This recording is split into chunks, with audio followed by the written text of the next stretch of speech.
આજનું Nirmala સીતારામજીએ 2024નું interim budget રજૂ કર્યું એમાં ઘણી બધી આશાઓ અને અપેક્ષા હોઈ શકે સ્વાભાવિક વાત છે, પણ આ ઇન્ટરિમ બજેટ છે એટલે જેથી કરીને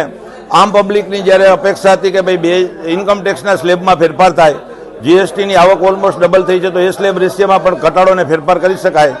પણ આ ઇન્ટરિમ બજેટ હોય સરકારે આ દેશની વિકાસને હરણફાળ કરવા માટે પૂર્ણ બજેટ જ્યારે જુલાઈમાં થશે ત્યારે ચોક્કસપણે આમાં ફેરફાર થશે એવું મને સ્પષ્ટ લાગી રહ્યું છે। સાથોસાથ એમએસએમઈને જ્યારે બૂસ્ટ આપવાની વાત છે ત્યારે સરકારે કરોડો રૂપિયાનો ફિગર ડિક્લેર કર્યો છે, પણ એ કેટલા રૂપિયાનો ફિગર છે એની એમએસએમઈમાં શું ઇફેક્ટ પડશે એ 2-4 દિવસમાં વિવરણ થયા પછી જ ખ્યાલ આવી શકશે। ચેમ્બર ઓફ કોમર્સ દ્વારા કોઈ રજૂઆત કરવામાં આવી હતી? ચેમ્બર ઓફ કોમર્સ દ્વારા ઘણી બધી રજૂઆતો કરવામાં આવી હતી, એમાંથી 8 થી 10% રજૂઆતો ને રિપ્લાય મળી ગયો છે અને એ ચેમ્બરની ફેવરની વાત છે। જ્યારે ચેમ્બરને લાગે વળગે છે ત્યારે ઉદ્યોગકારોના પ્રશ્નોને કેન્દ્ર સરકાર સુધી પહોંચાડવાની વાત કરીએ તો જે અત્યારે ઇન્કમ ટેક્સમાં એક વધારાનો ઇસ્યુ 43B નો છે, એમાં રાજકોટ ચેમ્બર ઓફ કોમર્સ સમગ્ર સૌરાષ્ટ્રના ઉદ્યોગકારોને સાથે લઈ અને ફેડરેશનને સાથે લઈ અને એ કેન્દ્ર સરકારમાં રજૂઆત કરશે,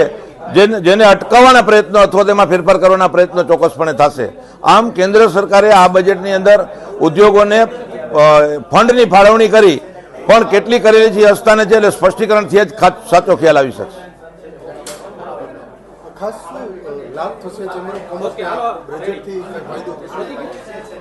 ચેમ્બર ઓફ કોમર્સની જ્યારે લાગણી ને માગણી દર વખતે હોય છે ત્યારે કેન્દ્ર સરકાર એને પૂરતું ધ્યાન આપે છે, પણ આ બજેટ ઇન્ટરિમ બજેટ હોય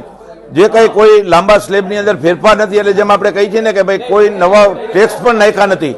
એટલે નહીં નફો નહીં નુકસાન જેવું આને બજેટ કહી શકાય, પણ જુલાઈમાં ચોક્કસપણે હર વખતની જેમ રાજકોટ ચેમ્બર ઓફ કોમર્સના પ્રશ્નોને કેન્દ્ર સરકારે ધ્યાનમાં લીધું છે તો જુલાઈની અંદર ચોક્કસપણે આને ધ્યાનમાં લઈ અને એમએસએમઈને બૂસ્ટ મળે એવા પ્રયત્નો થશે।